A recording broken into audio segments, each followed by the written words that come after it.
하나님 말씀은 요한 1서 2장 1절에서 6절까지 말씀입니다. 요한 1서 2장 1절에서 6절 말씀입니다. 한 절씩 교독하시면서 말씀을 받겠습니다. 나의 자녀들아, 내가 이것을 너희에게 씀은 너희로 죄를 범하지 않게 하려 함이라. 만일 누가 죄를 범하여도 아버지 앞에서 우리에게 대언자가 있으니 곧 의로우신 예수 그리스도시라.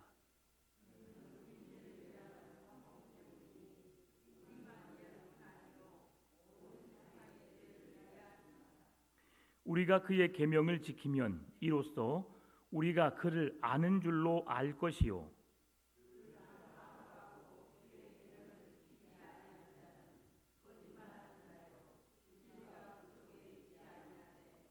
누구든지 그의 말씀을 지키는 자는 하나님의 사랑이 참으로 그 속에서 온전하게 되었나니 이로써 우리가 그의 안에 있는 줄을 아노라.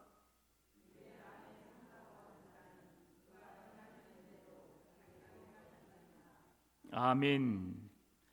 네, 우리가 요한 1서에 대한 말씀을 수요일마다 이렇게 살펴보고 있습니다. 오늘 두 번째 시간인데요. 오늘은 특별히 우리의 대언자 되시는 예수 그리스도에 대해서 말씀하고 있습니다. 대언자 예수 그리스도, 그분에 대해서 소개하면서 사도 요한이 가장 먼저 쓴 말이 오늘 나의 자녀들아입니다. 나의 자녀들아. 이 나의 자녀들아라는 말을 지소사 형태로 사용하고 있습니다. 이 지소사 형태가 뭐냐라고 하는 것은 더 깊은 애정으로, 더 깊은 사랑으로, 더 큰 관심과 사랑으로 그들을 부르고 있다라고 말씀할 수 있습니다. 원래의 의미보다 더 작은 개념이지만 애칭으로 줄여서 부른 말, 이것을 지소사 형태라고 말합니다. 그런데 이 요한이 나의 자녀들아라고 부르는 것은 그만큼 더욱 친밀감이 있는 그런 관계임을 말씀해주고 있습니다. 요한 1서는 주 80년, 90년경에 기록한 말씀인데요. AD, 예수님이 한 4세기경, 그때부터 해서 한 30세기 정도에 예수님이 사셨다면 그 80, 90이라고 하는 것은 예수님이 죽으시고도 한 50년 정도 이렇게 지난 그때까지 요한이 살아 있었다라고 하는 것을 우리가 볼 수 있습니다. 그 야고보가 44년경에 세상을 떠났고요. 또 베드로는 64년, 67년경에 세상을 떠났습니다. 그리고 사도 바울이 67년경에 세상을 떠나 순교했고요. 그 다음에 마지막으로 요한이 거의 80년, 90년까지 살면서 그때 기록됐으니까 거의 그때까지 살면서 요한이 장수하면서 예수님의 제자로서는 가장 오래 살았다라고 볼 수 있습니다. 그러니까 지금 이 요한이 아주 나이가 들어서 백발이고 곧 이제 죽음 앞에 이르는 그 모습 속에서 이 자녀들을 생각할 때에 믿음을 지키고 있는 자들이 얼마나 기뻤을까를 생각해 볼 수 있습니다. 나의 자녀들아. 여러분, 손자 손녀가 집에 오면 어떠십니까, 여러분? 잠깐 있어 봐봐. 나 지금 바쁘니까 나 하던 일 하고 그리고 좀 이따가 봐. 그러신 분 계세요, 안 계세요? 안 계세요. 지금 급한 일 뭐가 펄펄 끓고 있어도 그 불을 끄더라도 아이고 내 새끼 왔는가, 잘 지냈어 해서 안아주고 그리고 다른 일을 해요. 이제 지금 이런 심정이에요. 요한이 지금 이 글을 읽는 제자들에게, 사람들에게 글을 쓰는데 어떤 마음으로요? 나의 자녀들아, 정말 사랑하는, 존중하는, 그래서 내가 정말 눈에 넣어도 아프지 않을 만큼 끔찍한 사랑으로 내가 너희에게 지금 이 글을 쓰고 있어 라는 애정 어린 표현을 하고 있다는 사실이죠. 여러분, 자녀들의 전화만 한 통 걸어와도 좋아요, 안 좋아요? 좋아요. 네. 전화가 안 오면은 무소식이 희소식인가요? 아니에요. 궁금해요. 부모는 언제나 궁금해요. 그러죠. 게다가 참다 못해서 자녀가 전화를 안 하니까 부모가 전화를 하는 경우가 있습니다. 그건 정말 사랑하니까. 정말 보고 싶으니까 하는 그런 전화이지요. 오늘 이 요한이 사랑하는 백성들, 믿음을 따라서 살아가는 그 자녀들에게 나의 자녀들아라고 하는 애칭으로 이 편지를 이어가고 있고요. 그러면서 이 편지를 쓰는 이유가 무엇인가 우리에게 1절에서 말씀해 주고 있어요. 같이 읽어볼까요? 나의 자녀들아, 내가 이것을 너희에게 쓰면 너희로 죄를 범하지 않게 하려 함이라. 만일 누가 죄를 범하여도 아버지 앞에서 우리에게 대언자가 있으니 곧 의로우신 예수 그리스도라. 여러분, 너희가 죄를 범하지 않게 하기 위해서 이 서신을 쓴다라고 하는 것은 우리가 부모님을 찾아뵈었을 때에 부모님들이 아들, 딸들에게 뭐라고 부탁을 잘 하지는 않아요. 그런데 손자, 손녀가 오면 그들에게는 이런저런 말을 합니다. 이제 저희 집에 5남매인데요. 딸, 아들. 제가 막내 아들이에요. 근데 이제 다들 호리호리했어요. 그런데 나이가 먹으면서 조금 이제 나이살이 찌더라고요. 그래서 이제 저희 큰 누나도 살짝 살이 찌고, 둘째 누나도 살짝 살이 붙고, 큰 형님도 살이 살짝 붙고, 그리고 이제 둘째 형님만 완전히 빼빼돼요. 그리고 이제 저는 좀 과다하고요. 네. 그런데 이제 그렇게 하면서 다 오면은 막 먹어 그래요. 왜냐하면 너무 이제 자녀들, 손자, 손녀들 주려고 음식을 준비하잖아요. 그러면 음식을 먹으면 이제 맛있게 먹으라고 해요. 그러면서 이제 제가 그 먹을 때는 아무 소리 안 하고 있다가 집에 딱 가려고 하면 조금 운동 좀 조금 해. 먹는 것도 좀 조절하고 그래서 그래야지 건강해야지 또 목회 사역도 잘할 수 있으니까 조금 조절 좀 해. 이렇게 말씀하세요. 근데 이것은 조심스럽게 상처받지 않게 하기 위해서 이렇게 말씀하시는 거고, 근데 손자 손녀들에게는 공부 열심히 하냐, 뭐 하냐, 서스럼 없이 이렇게 이야기를 해요. 왜 그러냐면 그 걱정스러운 마음을 이제 표현할 길이 없으니까 직접적인 화법으로 말씀하시는 거죠. 그러면 그 말을 듣고 손자 손녀들은 아우 왜 잔소리를 해? 라고 듣질 않아요. 그분들이 얼마나 고민하고 또 생각해서 말씀하신 줄 알고 항상 예 그렇게 하겠습니다. 예 그렇게 정말 사랑하는 마음으로 똑같이 받게 됩니다. 조금 길었지만 오늘 요한이 그런 마음이라는 거죠. 사랑하는 자녀들이 왔을 때, 손자 손녀가 왔을 때 그들에게 권면하고 그들을 축복하고 했던 그 사랑의 어린 마음으로서 다 잘 되기를 바라는 마음으로 하는 거잖아요. 그 마음으로 지금 편지를 쓰고 있다는 것을 우리에게 보여주고 있습니다. 그런데요, 지금 요한이 이제 얼마 남지 않았어요. 머지않아 자기가 죽게 된다는 사실을 알고 있습니다. 그러니까 그 백성들이 죄를 범하지 않는 범위 내에서 하나님의 약속의 말씀을 지켜 행하는 그 삶을 살도록 그렇게 강한 어조로 권면하고 있다는 사실이에요. 그렇지만 너희들이 죄를 범한다 할지라도 죄의 문제를 너희들 스스로가 해결할 수 없으니 그 뒤에 누가 계신다고요? 대언자 되시는 예수 그리스도가 있다. 그래서 대언자 되신 예수 그리스도가 우리에게 무엇을 주시는가? 당시 이 교회 안에도 죄의 문제가 많이 있었습니다. 해결하지 못할 이단의 문제, 그리고 거짓말, 당파, 간음, 거짓 가르침, 거짓 선동 등을 통해서 교회와 세상 간에 분파가 생기게 되었고 어지럽게 되었고 참 힘든 삶을 살게 되었어요. 그러니까 그들이 늘 죄에 노출되어 있었고 죄로부터 구별된 삶을 살도록 이 요한이 권면하고 있는 것이죠. 그리고 실제적으로 그 죄의 문제를 완전히 속죄해 주실 수 있는 대언자 예수 그리스도가 계심을 우리에게 말씀해 주고 있다는 사실이죠. 그래서 누가 죄를 범하여도 하나님 앞에서 우리에게 대언자 의로우신 예수 그리스도가 있으니 그의 이름 앞에 용서를 구하면, 그의 이름을 들고 기도하기만 하면 하나님은 너희들을 용서해 주실 거야. 그 방법을 지금 가르쳐 주고 있다는 사실이죠. 대언자는 어떤 의미냐면 돕는 자, 중재자, 변호인이라는 의미를 갖고 있어요. 돕는다, 우리를 중재한다, 변호해준다. 여러분, 세상의 변호사들이 하는 일이 뭐죠? 우리를 변호할 때 뭘 변호해줘요? 우리의 문제가 최대한 문제가 아니라고 증명해 보이기 위해서 노력하잖아요. 그런데 세상 사람들이 사는 일 속에서 우리의 문제, 삶의 어려운 문제가 없을 수 있어요, 없어요? 예, 없을 수가 없죠. 다 있지요. 여러분, 교통사고도요, 5대 과실 아니면 좀 더 커서 7대 과실 외에는 다 쌍방이 있어요. 쌍방이.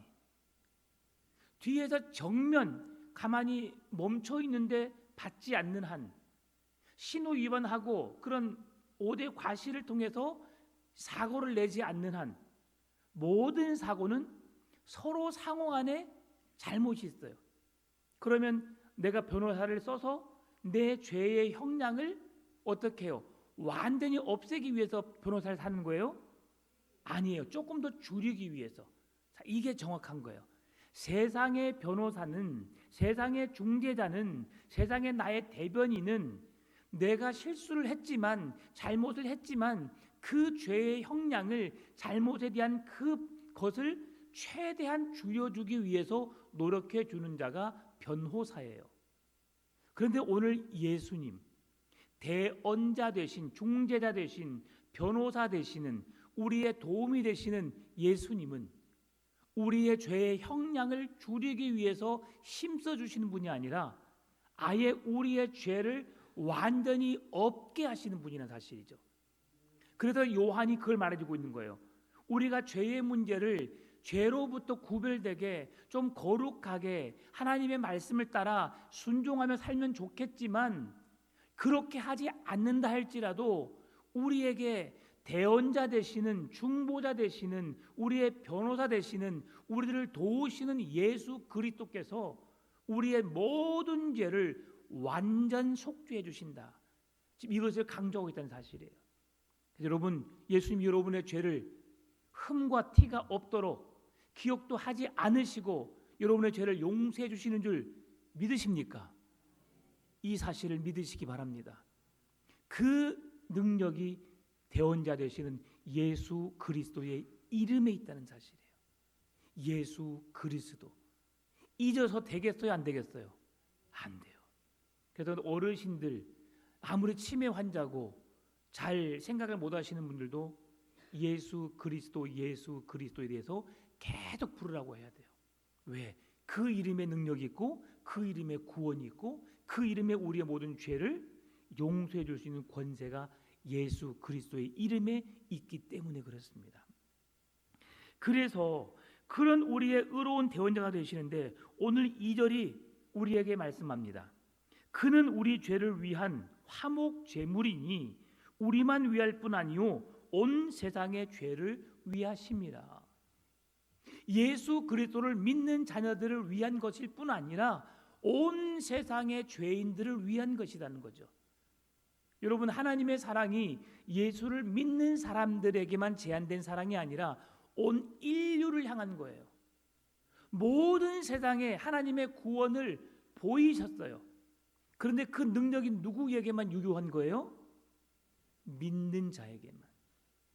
예수 그리스도를 믿음으로 우리의 죄의 문제가 해결되고 하나님의 거룩한 자녀가 된다는 사실을 확신하고 믿는 자들에게만, 그들에게만 하나님의 진노로부터 우리를 완전히, 하나님의 진노를 완전히 소멸시켜 주시고 하나님의 구원의 은혜로 그 은총을 누리며 살 수 있도록 하신다는 사실이에요.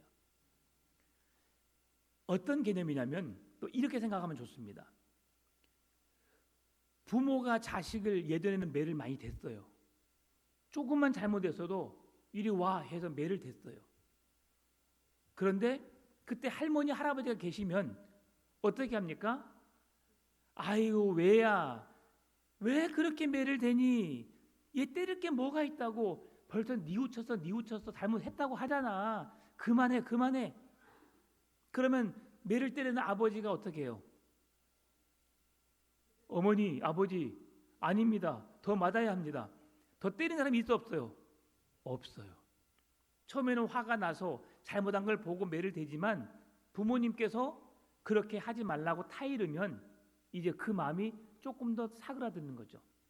예수 그리스도의 이름이 그런 능력이 있어요. 이 세상에서도 그렇게 부모님의 말씀에 자녀가 순종함으로 그렇게 하지 않는 것처럼, 그러나 예수님은 우리의 죄를 어떻게 형량을 줄이는 것이 아니라 완전히 없게 만드신다. 내가 도둑놈이었고 내가 살인자였고 내가 나쁜 놈이었지만 예수 그리스도의 이름 앞에 나오는 그에게 하나님은 대속의 은혜로 대언자로서 우리를 대신하여 그 죄를 속량하셔서 우리의 죄를 없게 하신다는 거죠. 우리가 고난주간에도 묵상했지만 여러분, 우편강도가 한 일이 무엇입니까? 하나님을 위해서, 주의 몸된 교회를 위해서 헌신하고 충성하고 열심히 일한 아무런 결과가 없어요. 그는 오히려 흉악범으로서 세상의 수많은 사람들에게 어려움을 주고 그들을 살인하고 그들의 가정에 그 모든 사람들에게 아픔과 상처만 남긴 사람이에요.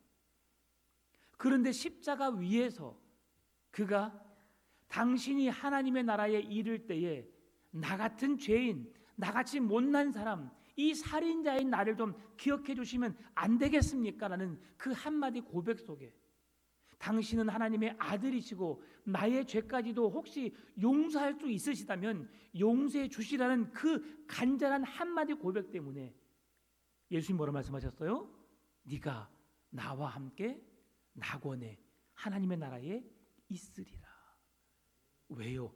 예수 그리스도는 어떠한 자도 용서를 구하면 그 용서를 그 죄를 기억하지 않으시고 용서를 해 주신다는 거죠. 이게 예수 그리스도의 이름에 능력이 있는 겁니다. 그러면 결론적으로 말씀드리면 오늘 우리에게 성경은 뭘 말하고 있는가요? 6절에서 그의 안에 산다고 하는 자는, 아직 성경은 제가 안 하지만 나중에 하겠지만 미리 말씀드리면 그가 행하시는 대로 행할지니라고 하는 거예요. 자, 예수님이 자기를 십자가에 못 박는 자를 어떻게 했어요? 두고 보자. 너 내가 죽었다가 다시 살아나게만 해봐. 너 내가 가만히 안 둬. 그러셨어요? 아버지요, 저들이 하는 일을 알지 못함이니이다. 저들을 사하여 주옵소서. 이게 예수님의 모습이었어요. 여러분, 스데반 집사가 예수 그리스도의 복음을 전하는데 그 복음을 증언하는 그 자기 자신에게 돌로 자기를 향해서 내리치는 그들을 위해서 이 스데반 집사도 아버지여, 저들을 용서해 주옵소서. 저들이 하는 짓이 뭔지 자기들 스스로가 알지 못한다고 고백하면서 그들을 용서했어요. 이것이 하나님 아버지의 사랑입니다. 여러분, 세상 사람들은 조건부 사랑을 합니다. 내가 10을 양보했으면 너도 10을 양보해야 돼. 내가 90을 양보했으면 너도 90을 양보해야 돼. 그렇지 않으면 나는 너를 용서할 수 없어라고 말해요. 그런데 예수님은 우리가 예수 그리스도의 이름으로 기도하기만 하면 어떻게 한다고요? 죄를 1도 기억하지 않는다고 말씀하시는 거예요. 그렇게 행할 수 있으십니까? 누군가가 나에게 원한을 품고 나에게 아픔을 주고 고통을 주고 상처를 주는 사람이 있습니까? 여러분, 그들을 오늘 주님은 진정으로 주님을 사랑한다는 것은 예수님이 우리를 용서하심과 같이 너희들도 그렇게 용서할 줄 알아야 된다고 하는 거예요. 그 용서에는 조건이 따르지 않습니다. 내가 용서했으니까 너가 그렇게 하세요가 아니에요. 여러분, 저는 성경을 이렇게 말씀을 준비하면서 하나님이 하시는 일들이 참 놀랍다. 제가 새벽에 요한복음을 묵상하고 이제 오늘까지 마무리하고 내일은 창세기 하는데, 그리고 요한 1서를 지금 보고 있고요. 또 그리고 욥기를 우리가 보고 있는데 주일 오후 예배 때 내용들이 다 제가 뭐 일부러 그것이 맞겠다 생각해서 하는 것이 아니라 하나님께 기도하고 물어서 어떤 말씀을 성도들이 전하면 좋을까라고 그 마음을 물었을 때 주시는 말씀들인데 거의 일맥상통하고 있다는 사실이에요. 여러분, 주님은 우리가 누구를 용서함에 있어서, 사랑함에 있어서 조건부가 아니에요. 의심했던 도마에게 예수님은 똑같이 찾아가셔서 그들을 사랑한다고 말씀하시고 그들을 용서하시고 이해하시는 예수님의 모습을 똑같이 보여주셔요. 그러면서 오늘 말씀에도 요한의 아들 시몬아, 네가 나를 사랑하느냐? 3번 물으시는 이유가 뭐라고 했어요? 3번 부인했던 그 베드로의 연약함을 용서하시기 위해서, 그 과거의 부족함을 깨닫게 하시기 위해서 너의 모든 죄를 용서하시는 분이 누구냐? 바로 나다. 예수 그리스도의 이름에 그 구원의 은혜가 있고 용서의 은혜가 있음을 알게 하시려고.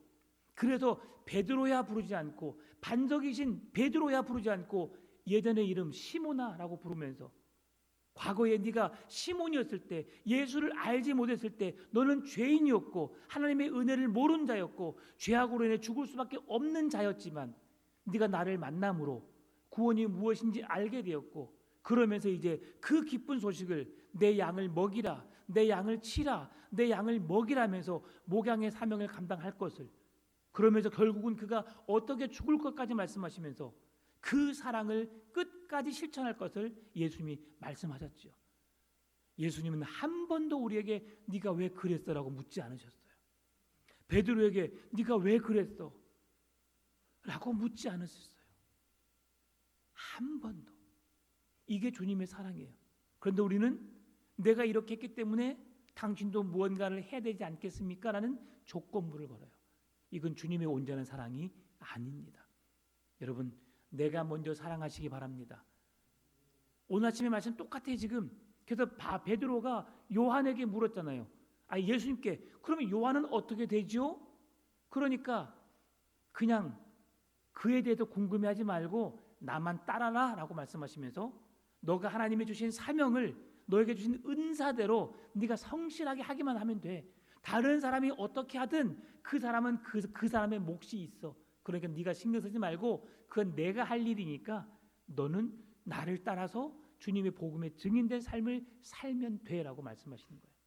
여러분, 이 마음을 늘 기억하시고 이 말씀을 기억하셔서 예수님이 우리를 어떻게 사랑하셨는지 그 사랑을 실천하며 사신 여러분 되시기를 바랍니다. 하나님은 노하기를 더디하시지만 그러나 죄에 대해서는 엄격하신 분이세요. 민수기 14장 18절 말씀 보면 여호와는 노하기를 더디하시고 인자가 많아 죄악과 허물을 사하시나 형벌 받을 자는 결단코 사하지 아니하시고 아버지의 죄악을 자식에게 갚아 3, 4대까지 이르게 하리라 하셨나이다. 여러분, 죄를 범하면 어떻게 해야 되겠어요? 예수님의 이름으로 용서를 구해야 됩니다. 예수 그리스도의 이름으로 기도하면 기억도 하지 않으신다고 말씀하세요. 모든 죄를 다 용서하시겠다고 말씀하세요. 그러니까 우리가 예수의 이름으로 기도해야 돼요. 나의 과거, 나의 더러움, 수치스러움, 부끄러움, 연약함을 다 주님 용서해달라고. 왜요? 예수님의 이름으로 기도하면 기억하지 않으신다고 하셨거든요. 그러니까 우리가 용서받게 되는 거예요. 그런데 용서를 구하지 않는 자들에게는 그 죄값을 누구에게까지요? 자녀들에게 이르기까지 3, 4대 이르기까지 그 죄값을 받아내겠다는 거예요. 여러분, 전두환 대통령이 좋아요 안 좋아요? 지금도 별로 용서하고 싶진 않죠. 왜냐하면 우리는 지금 모르겠어요. 우리 성도님들 중에서 5.18의 그런 유가족들이 계실지 모르겠지만 실제로 그 고통 속에 있는 그 가족들은, 그 자녀들은 지금도 그 고통 속에서 그들을 용서하고 싶지가 않아요. 별로. 그래서 그의 아들들이 용서하기를 원했지만 끝끝내 그분은 용서를 구하지 않고 세상을 떠났고 그의 자녀들도 용서를 구하지 않았어요. 그런데 그의 손자가 광주에 와서 사죄를 했어요. 그게 진심인지 진심이 아닌지는 모르겠지만, 그러나 진심을 담아서 그가 그런 사죄하는 모습으로 용서를 구했을 때에 그 말을 들은 사람들이 어땠을까요? 조금의 위로가 됐을까요? 충분히 저는 되었다고 생각이 들어요. 제가 말씀드렸죠. 군대에 있을 때에 제가 어려움을 당해서 그 사람을 죽이고 싶은 마음이 있었는데, 세미나 가서 다른 목사님이 자기가 서울 시립대 나왔다는 이유만으로 내가 그 사람을 대신해서 용서를 구할 수 있을까요? 제가 그 말을 듣고 제가 함께 눈물을 흘리면서 펑펑 울었어요. 내가 예수를 믿고 내가 그를 용서한다고, 하나님의 사랑으로 내가 모든 사람을 사랑하면서 내가 목양한다고 하면서 내가 진짜 사랑하지 못했구나. 엄청 울었어요. 여러분, 하나님의 사랑은 누구에 대해서 원한을 품거나 안갚음하거나 내가 어떻게 이렇게 저렇게 하겠다고 말하는 것이 아니라 아무 이유 없이 용서를 하는 거예요. 오늘 권사님 말씀하셨던 것처럼 우리가 오히려 손해보는 것, 우리가 그렇게 그 일을 감당해내는 것이 진정한 주님의 사랑입니다. 우리 모든 죄의 값을 누가 담당하셨어요? 예수 그리스도께서 십자가 위에서 대신 담당하셨거든요. 우리에게 한마디 묻지도 않으시고, 누가 어떻게 했든 왜 그렇게 했어, 왜 그렇게 안 했어가 아니라 여러분이 용서하시면 하나님은 여러분을 칭찬하시게 됩니다. 그런 믿음을 갖게 되시길 바랍니다. 그런 우리에게 하나님께서 그 진노에 대해서 하나님은 화목제물이 되어주셨다고 말씀하시는데, 레위기 17장 11절에 이렇게 말씀해 줍니다. 육체의 생명은 피에 있음이라 내가 이 피를 너희에게 주어 제단에 뿌려 너희 생명을 위하여 속죄하게 하였나니 생명이 피에 있으므로 피가 죄를 속하느니라. 구약의 짐승의 피를 흘리게 함으로 내 죄를 그 짐승에게 전가시켜서 내가 흘려야 할 피를 짐승에게 대신 흘리게 했던 것처럼, 우리의 대언자 되신 예수 그리스도께서 우리의 모든 죄의 값을 짊어지시고 물과 피를 다 쏟으시는 대속자, 구원자가 되어주셨다는 사실이에요. 로마서 3장 25절 27절, 이 예수를 하나님이 그의 피로써 믿음으로 말미암는 화목제물로 세우셨으니 이는 하나님께서 길이 참으시는 중에 전에 지은 죄를 간과하심으로 자기의 의로우심을 나타내려 하심이라. 곧 이때에 자기의 의로우심을 나타내사 자기도 의로우시며 또한 예수 믿는 자를 의롭다 하려 하심이라. 그런즉 자랑할 때가 어디 있느냐, 어디냐, 있을 수가 없느니라. 무슨 법으로냐, 행위로냐, 아니라 오직 믿음의 법으로니라. 믿음만이 우리를 죄와 사망에서 건지시는 줄 믿습니다. 여러분, 그 믿음으로 우리의 화목제물이 되어주신, 우리를 죄 없다고 우리를 용서하시는 그 주님의 사랑을 힘입어 나아가시길 바랍니다. 그래서 요한일서 1장 10절은 이렇게 말해요.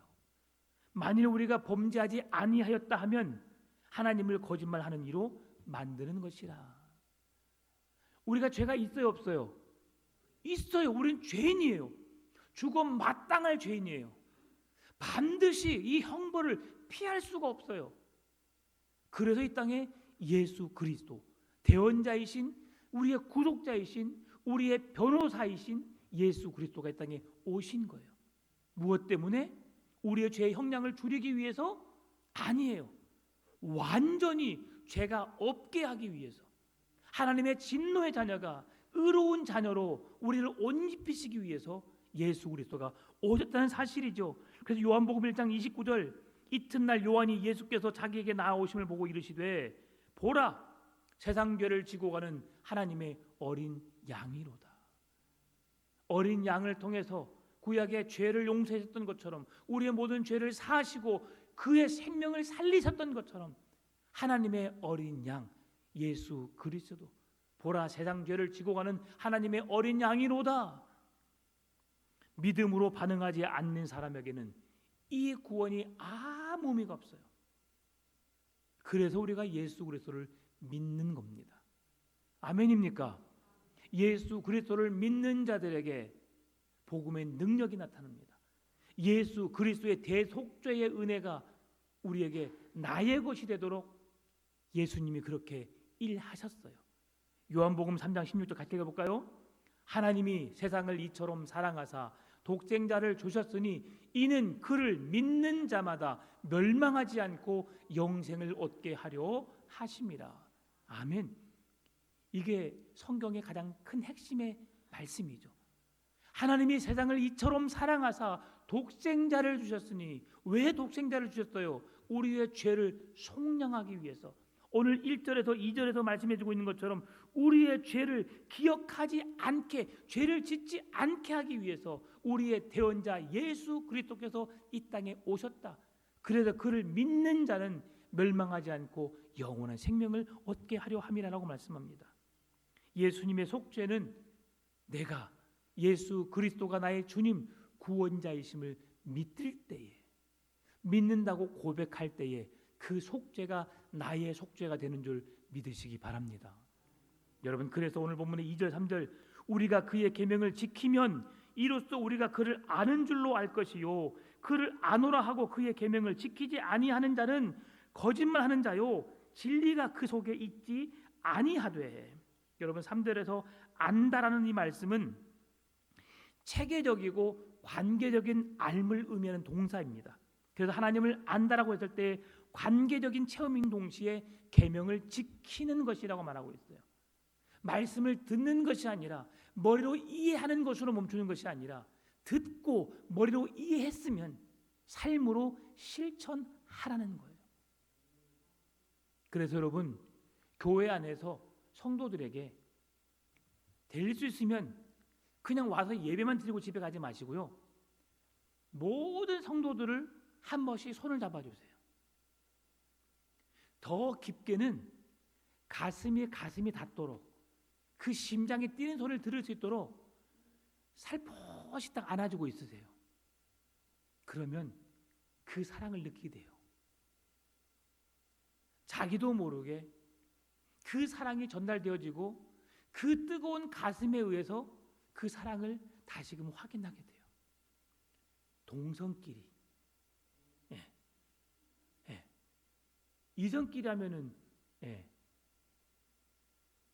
아무 문제 안 나면 괜찮은데, 우리는 또 그런 나이는 지났잖아요, 그렇죠? 여기까지만. 그렇습니다. 그렇게 사랑을 표현해야 돼요. 오늘 보면 5절 6절 누구든지 그의 말씀을 지키는 자는 하나님의 사랑이 참으로 그 속에서 온전하게 되었나니 이로써 우리가 그의 안에 있는 줄을 아노라. 그의 안에 산다고 하는 자는 그가 행하시는 대로 자기가 행할지니라. 말씀을 지키는 자, 하나님을 안다는 것은 아는 것으로 끝나는 것이 아니라 그 말씀을 지켜 행하는 자가 진짜로 주님을 아는 자다. 여러분, 우리의 삶을 한번 돌아보시기 바랍니다. 나는 누군가를 용서한다고 하면서, 누군가를 이해한다고 하면서 아직도 내 마음 한 곳에서 그를 증오하고 저주하고 그를 용서하지 못하고 있는가? 아니면 진짜 주님처럼 내가 그렇게 괴롭힘을 당하고 그렇게 어려움을 당하고 그 사람 때문에 죽음의 위험 속에 있었고 내가 경제적인 어려움도 있었고 질병의 고통 속에 있었지만 주님이 십자가에 못 박혀 죽기까지 나를 사랑하신 것처럼 나도 한번 사랑해 봐야겠다. 그 사랑으로 용서하시고 이해하시고 그 사랑으로 하나 되시는 여러분 되시기를 바랍니다. 그렇게 하기 위해서는 우리의 삶이 먼저 죄를 미워하고 죄로부터 구별된 거룩한 정결한 삶을 살아내야 합니다. 나의 말과 행실을 통해서 저주의 말이 아니라 축복의 말로, 미워하는 말이 아니라 사랑의 말을 행하면서 우리의 손과 발이, 우리의 입술이, 우리의 눈이, 우리의 귀가 늘 하나님의 말씀을 듣고 그 말씀대로 살고 실천하려고 노력하는 우리의 모습이 되어야 한다는 사실이죠. 그렇게 노력할 때 우리가 주님을 조금이나마 닮아갈 수 있어요. 온전히가 아니라 그것도 조금. 그러나 주님은 그 조금이라도 주님을 닮아가기를 원하십니다. 우리가 회개할 때에 예수님은 사단의 공격으로부터 막아주시고 우리 안에 미워하는 마음, 증오하는 마음, 저주하는 마음, 살인하고 싶은 마음까지도 다 제거시켜 주시면서 하나님께서 우리를 사랑하셨던 십자가의 사랑으로 용서하고 이해하고 스데반이 죽어가면서까지도 그들을 용서하고 그들에게 복음을 전했던 것처럼 예수님이 죽음의 현장에서도 그들을 용서하시고 이해하시고 사랑하셨던 것처럼 오늘 우리의 삶도 그렇게 용서하시고 이해하시고 사랑하는 삶으로 주님이 이끌어내실 줄 믿습니다. 그런 복음의 능력이 나의 삶을 통해, 입술을 통해, 나의 가정을 통해, 생활을 통해 나타나는 복음의 증인된 삶을 살아내시기를 주님의 이름으로 축원합니다.